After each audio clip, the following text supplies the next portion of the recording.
Bonjour. Aujourd'hui, nous allons étudier le conflit entre Galilée et l'Église catholique de Rome. Pour commencer cette leçon, regardons ces deux images extraites de l'Atlas céleste du XVIIe siècle d'Andreas Cellarius. Sur la première image, nous voyons au centre la Terre, la planète Terre. On reconnaît ici l'Afrique, l'Asie, l'Europe.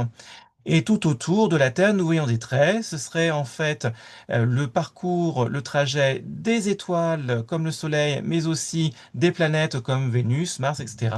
Donc là, c'est en train de dire que c'est donc le Soleil et les planètes qui tournent autour de la Terre. Inversement, sur cette autre image, on voit l'inverse. Ça serait le Soleil qui est au centre, et ça serait les autres planètes comme la Terre qui tournent autour du Soleil. Ce sont donc en fait deux grosses différences. Ces différences de conception de à quoi ressemble le système solaire, ça s'appelle d'un côté le géocentrisme. Donc géo, ça veut dire la Terre, donc ça veut dire que c'est la Terre qui est au centre du système solaire, et donc c'est le Soleil qui tourne autour de la Terre. L'autre pensée, ça serait donc l'héliocentrisme, l'autre théorie. Hélios, ça veut dire le Soleil, donc le Soleil est au centre, et donc c'est la Terre qui tourne autour du Soleil. Ce système, il est ici donc soutenu par Galilée, alors que ce système-là, le géocentrisme, il est soutenu par l'Église. Pourquoi l'Église soutient le géocentrisme? Autrement dit, pourquoi l'Église a dit c'est la Terre qui est au centre de l'univers et c'est le Soleil qui tourne autour de la Terre? Alors déjà, effectivement, là pour le coup, ils se disent que c'est forcément écrit dans la Bible, il suffit de lire la Bible. Alors c'est vrai qu'il y a l'idée que c'est la Terre qui a été créée en première, et que donc le Soleil, comme ça n'a pas été la première création, c'est faire penser au Soleil qui tourne autour. Mais il y a d'autres passages qui peuvent les guider dans leur interprétation de la Bible. Si on va là, par exemple, dans le livre de Josué, il y a marqué donc, alors Josué parla à l'Éternel, donc ici ça c'est Dieu, le jour où l'Éternel livra les Amoréens aux enfants d'Israël, et il dit en présence d'Israël, Soleil, arrête-toi sur Gabaon, et toi, lune, sur la vallée d'Ajalon. Et le soleil s'arrêta, et la lune suspendit sa course, jusqu'à ce que la nation eût tiré vengeance de ses ennemis. Ce n'est-il pas écrit dans le livre du juste? Le soleil s'arrêta au milieu du ciel, et ne se hâta point de se coucher presque tout un jour. Il ne s'agit pas pour moi de savoir si c'est un effet, enfin, si c'est un événement historique ou pas. Là, on est dans la foi religieuse. Par contre, là, j'essaie de voir justement comment réagit l'Église par rapport à ce passage-là. En interprétant, on voit bien que là, c'est pas marqué littéralement que c'est la Terre qui est au centre de l'univers, que c'est le Soleil qui tourne autour. Mais si on voit la formulation de la phrase, répétée deux fois, le Soleil s'arrêta. Si on l'interprète, si le Soleil s'arrête, c'est qu'il était en mouvement avant. Donc, par interprétation, ça veut dire que ça serait le Soleil qui tourne autour de la Terre, parce que la Terre, elle, ne bouge pas. Et résultat, c'est comme ça que là, pour le coup, l'Église, elle va dire, c'est dit dans la Bible, c'est confirmé par interprétation. Galilée, lui, il va pas du tout réagir de la même façon. C'est un humanisme. Autrement dit, c'est donc quelqu'un qui va penser en mettant le cœur de la réflexion par l'homme. L'homme est au cœur, pour le coup, de la représentation et du système de pensée. Et donc justement, en fait, il va inventer donc en 1610 la lunette astronomique. C'est l'ancêtre du télescope. Et avec donc cette lunette astronomique, il va faire des observations du ciel et des étoiles, notamment de la Lune et de Vénus. Or, justement, qu'est-ce qu'il voit?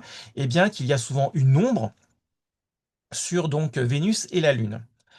Mais en observant donc justement le parcours de ces différentes phases, leur succession, il fait une déduction. C'est que pour avoir justement les différentes phases de la Lune, par exemple, entre les phases de lune pleine et les phases de nouvelle Lune, où là par contre on ne voit depuis la Terre que l'ombre, puis après donc les différents quarts de Lune, moitié Lune, etc., etc. Et même chose pour Vénus. La position de la Terre au centre et le Soleil, pour le coup, qui tourne autour, pour lui ça ne marche pas. En fait, il se dit au contraire que c'est forcément le Soleil qui est au centre et que c'est la Terre qui tourne autour et que ça serait la Lune qui, pour le coup, elle tourne bien autour de la Terre, mais voilà, tout autour, effectivement, à chaque fois là comme ça. C'est vraiment un raisonnement humaniste parce qu'il base donc en fait son raisonnement non pas sur la lecture de la Bible, mais sur l'observation de l'homme. Ça veut donc dire que son système héliocentrique, le Soleil au centre de l'univers, s'oppose complètement au système géocentrique soutenu par l'Église. À tel point qu'elle justement l'Église, elle dit que ça s'oppose à la parole de Dieu. Ça s'oppose à ce que dit le pape, s'oppose à ce que dit l'Église, ça s'oppose à ce que dit la Bible. Et ça, c'est grave, surtout en pleine période de guerre de religion. Donc résultat, ce qui se passe, c'est que l'Église de Rome, donc, elle va convoquer Galilée à un tribunal de l'Inquisition en 1633. Donc on rappelle que l'Inquisition, c'est le tribunal qui va juger donc les protestants et les hérétiques pour leur dire bah, vous ne pratiquez pas la religion correctement telle que l'on fait à Rome. Et bah, pour le coup, Galilée risque très gros. Tellement gros qu'il finit tout simplement par renoncer à sa théorie. Il va dire tout simplement, moi, Galilée, je renie et je maudis ces erreurs et ces hérésies contraires à l'Église, à la Sainte Église. Je jure à l'avenir de ne plus rien dire ni affirmer de voix et par écrit qui permettent d'avoir de moi de semblables soupçons, parce qu'en fait on est en train de le dire, tu n'es pas un bon chrétien parce que tu es hérétique, parce que tu dis quelque chose de contraire à ce que dit l'Église par ta théorie héliocentrique. Moi, Galilée, j'ai signé la reconnaissance de mes erreurs de ma propre main. Ça lui permet d'éviter la condamnation à mort, de lui éviter le bûcher, de lui éviter l'excommunication. C'est déjà pas si mal. Cet épisode-là, ce procès, ça montre bien que l'Église, elle continue effectivement à utiliser sa force pour justement imposer sa façon de voir la foi et sa doctrine, alors qu'on est en pleine guerre de religion. Ça montre sa force, mais en même temps, ça n'empêche pas la diffusion des idées et de la théorie de l'héliocentrisme, parce que devinez quoi, il y a toujours des livres qui circulent grâce à l'invention de l'imprimerie, et bah, elle continue à se diffuser et même à finir par s'imposer au cours des siècles. On sait qu'aujourd'hui, c'est totalement la vérité. On sait aller dans l'espace et voir comment ça se passe. L'Église catholique finira par reconnaître son erreur seulement en 1992, plusieurs siècles auparavant. Enfin, pas plusieurs plus tard, je veux dire. Euh, Si on veut voir que vous avez compris cette leçon sur justement la thèse de l'héliocentrisme de Galilée, elle a lieu en 1632, durant les temps modernes. C'est Galilée qui, effectivement, pour le coup, va publier une thèse qui va dire que c'est le Soleil qui est au centre du système solaire de l'univers et que c'est la Terre qui tourne autour du Soleil, alors que bah, l'Église, elle dit exactement le contraire. Elle soutient le système géocentrique qui dit que c'est la Terre qui est au centre de l'univers et du système solaire et que c'est le Soleil qui tourne autour, en utilisant l'interprétation de la Bible.